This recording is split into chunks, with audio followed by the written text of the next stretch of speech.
Chinese People's Institute for Foreign Affairs Vice President Mr. ঝো পিংজিয়ান সহ উচ্চ পর্যায়ের এক প্রতিনিধি দল জামায়াতের আমির ডাক্তার শফিকুর রহমানের সঙ্গে সৌজন্য সাক্ষাৎ করেন। সাক্ষাতের বিস্তারিত জানাচ্ছেন দলটির সেক্রেটারি জেনারেল মিয়া গোলাম পরোয়ার। আমরা আমাদের সম্মানিত আমির তার অসুস্থতা এবং অপারেশনের পর কিছুটা সুস্থ হওয়ার পর এই প্রথম জামাত অফিসে বিদেশি কোনো ডেলিগেশনের সামনে উপস্থিত হয়েছেন। সেজন্য তিনি আল্লাহর শুকরিয়া আদায় করেছেন এবং সম্মানিত অতিথিবৃন্দকে কৃতজ্ঞতা জানিয়েছেন এবং আমাদের উভয় নেতৃবৃন্দের সঙ্গে পরস্পর পরিচিতি অনুষ্ঠিত হয়েছে। ৭৫-এর পর থেকে বাংলাদেশের সঙ্গে যে কূটনৈতিক সম্পর্ক, চায়নার ঘনিষ্ঠ প্রতিবেশী সুলভ এবং বন্ধুত্বপূর্ণ সম্পর্কের কথা স্মরণ করা হয়েছে। আমির জামাত বলেছেন যে চীন এবং বাংলাদেশ পরস্পর উন্নয়ন সহযোগী। স্বাস্থ্যকর অল টাইম ফ্যামিলি কেক, সব সময় অল টাইম হেলদি লাইফ। এবং আমরা একত্রে দেশের কি উন্নয়ন করতে পারি উভয় দেশের এবং বন্ধুত্বের চেয়ে প্রতিবেশীর বেশি ঘনিষ্ঠ এবং ব্রাদারলি অ্যাটিটিউড এবং ব্রাদারলি রিলেশন, আমরা এটাকে খুব গুরুত্বপূর্ণ মনে করি চীনের সঙ্গে।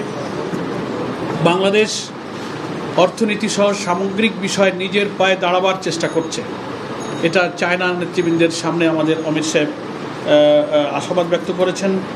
এবং গত বছরের ২৪শে জুলাইয়ের যে গণ অভ্যুত্থানের মধ্য দিয়ে বাংলাদেশে যে রেজিম চেঞ্জ হয়েছে, ফ্যাসিস্ট সরকারের আমলে জামাত ইসলামীর উপরে কি জুলুম চলেছে, কি নির্যাতন চলেছে, আমাদের নেতৃবৃন্দকে কারাগারে হত্যা করা হয়েছে, হাজার হাজার লোক কারাবরণ করেছে, আমাদের নিবন্ধন কেড়ে নেওয়া হয়েছে, আমাদের অফিসগুলো বন্ধ ছিল। সেই নির্যাতন এবং আমাদের কষ্টের স্মৃতিটা আমির জামাত নেতৃবৃন্দের সামনে স্মরণ করেছেন। এবং তিনি আরও বলেছেন যে একটা ছাত্র জনতার উত্তাল আন্দোলনের মধ্য দিয়ে সেই সরকার বিদায় নিয়েছেন, কিন্তু বিদায় নেওয়ার পরেও ষড়যন্ত্র থেকে তারা থেমে থাকেনি। একটি দেশের আশ্রয়ে প্রশ্রয়ে তারা দেশের বিরুদ্ধে ষড়যন্ত্র করছেন। বিশ্ব পরিস্থিতি, গ্লোবাল পলিটিক্স, গ্লোবাল সিকিউরিটি, নানান কনটেক্সটে এইসব আলোচনা উঠে এসেছে। আমির জামাত সেটা এখানে অভিহিত করেছেন এবং তিনি আশাবাদ ব্যক্ত করেছেন যে আমরা কীভাবে একটি নতুন ভবিষ্যৎ, একটি নতুন বাংলাদেশ গড়তে পারি।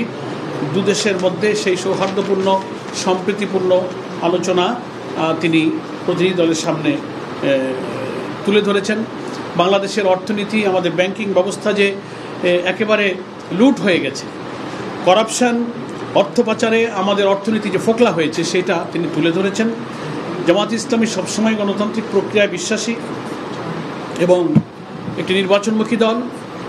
ওনাদের প্রশ্নের জবাবে আমাদের আমির সাহেব বলেছেন যে সকল গ্রহণযোগ্য নির্বাচনে জামাত ইসলামী ইতিপূর্বে অংশগ্রহণ করেছে।